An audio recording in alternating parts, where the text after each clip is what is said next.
I was hoping to put some sort of witty little intro onto this, but I don't know how. I think that this guy has broken me.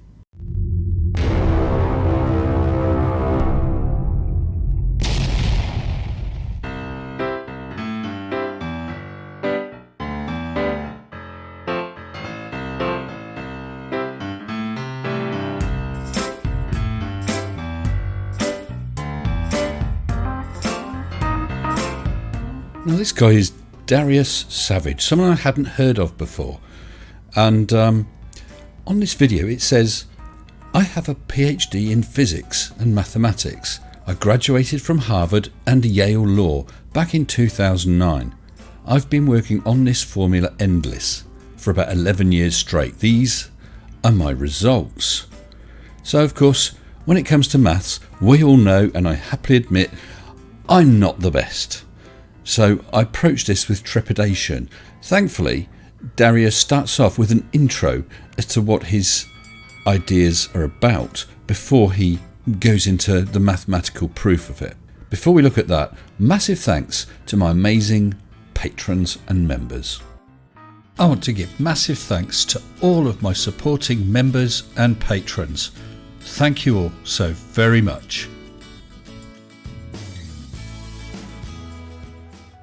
So we joined Darius as he starts with a diagram explaining why the Earth cannot be a globe, and that in fact global warming proves that the Earth must be flat. So I'll say thank you very much, Darius. Tell us all about it, and roll VT. So I see a lot of people arguing that the Earth is not flat. Darius, I'm going to stop you right there. I have a little quibble. I wouldn't say that we are arguing that the Earth is a globe. It's a fact, well known, well demonstrated.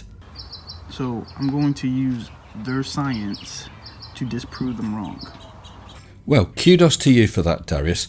The one thing that we don't get when we're debunking flat earthers is science back from them. We get no evidence, we get no experiments, we get no photos, we get nothing. So the fact that you are going to present some scientific evidence is welcome. So if Earth is a sphere, we have the sun and we have the moon. The sun rotates around the Earth while the moon vice versa. I think I may have spotted a couple of issues already, Darius. The fact that the Earth is a globe doesn't mean that the sun rotates around it or orbits around it, and that's not the scientific understanding. And when you say the sun rotates around the Earth and the moon vice versa, what exactly do you mean? Do you mean the moon rotates around the sun, or the moon rotates around the Earth, or what? I think you're already losing me, which is worrying. If this is true, that means that the North Pole and the South Pole are not getting any sunlight. Darius, why?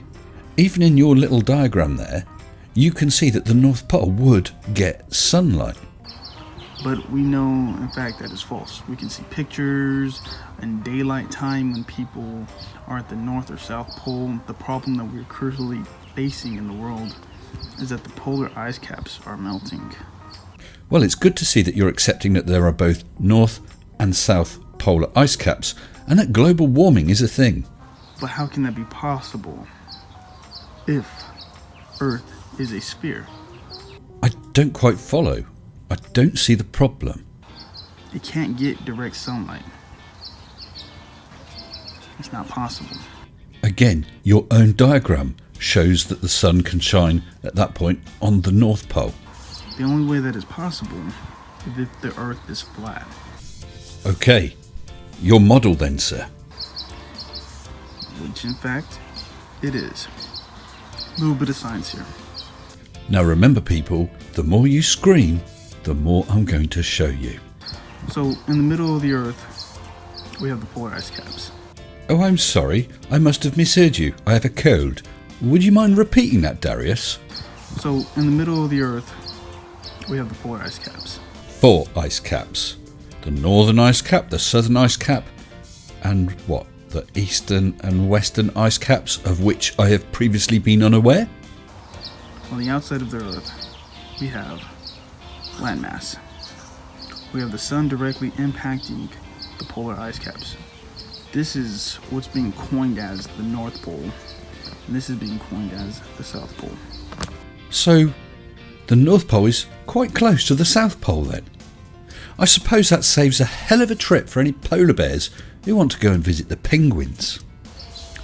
These are terms made up. In fact, it's just one large polar ice cap. What about the East Polar Ice Cap then? Shut up! What about the West Polar Ice Cap? Shut up! This is where we get our water from. If you learn about anything about erosion, you'll know that the sunlight is melting the water, and from the water it trickles down. That's how we have rivers, that's how we have oceans, lakes, that's how we have anything like that. Oh, well, allow me to retort. The Nile.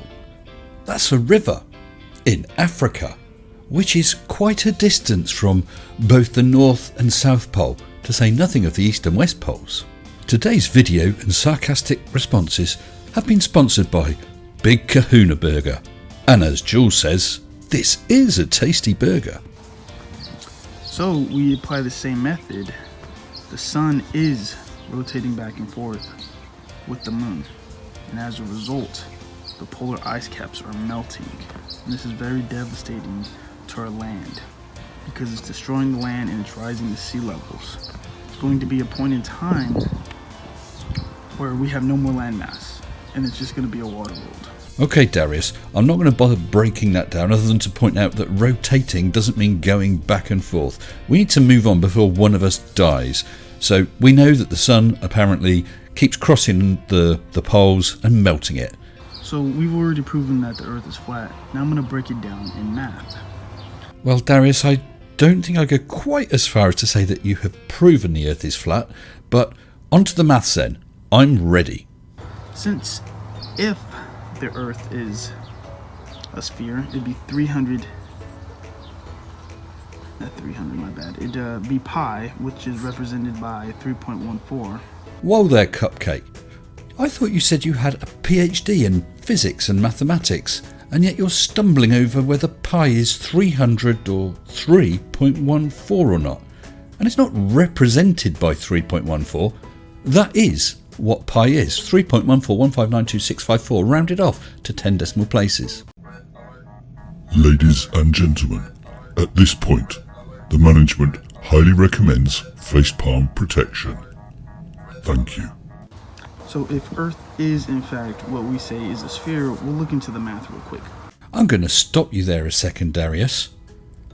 3.14 over sphere times pi, P-I-E, equals what on earth do you think you're doing? We know that pi is 3.14. Alright? If there are two halves of the world, is what we get. One remainder 57.75. I think we need to break this down. So we've got 3.14 pi over sphere, which has two halves. So you divide 3.14 by 2, giving you one remainder 57.75. And you've got a PhD in physics and mathematics. And what is closest to a straight line is 180 degrees. We have 157.75. So in turn, it's a slight curve, which in fact represents the polar ice caps being here, and which represents erosion happening. Why we have rivers, why we have lakes. Well, I think it appears that I really didn't grasp much in the way of maths when I was at school. So this is definitive proof that the Earth is in fact flat. No, Darius, just no. It is neither proof nor is it definitive. I'm just going to show you a very short clip from one of his other videos where he very quickly demonstrates that numbers are fake. So we do 7 plus 3 equals, in in one of the computer things, the computer people, they're gonna tell you 10. The computer people tell you 10. And the reason they tell you 10 is because 7 and 3 is 10. Because in their brains, in their minds, what it processes the number after, but which isn't true. Because if you look at it, watch. 7, 8, 9, 10. If you look, 1, 2, 3, 4.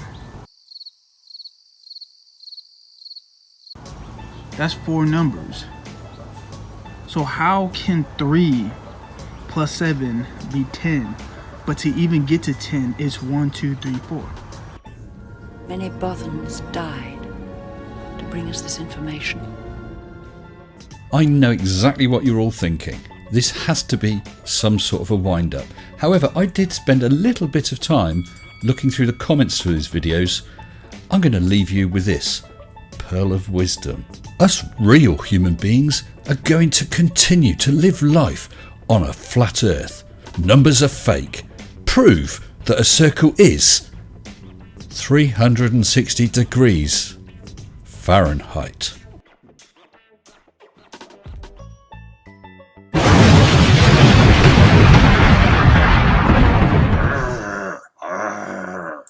Shut up and sit down.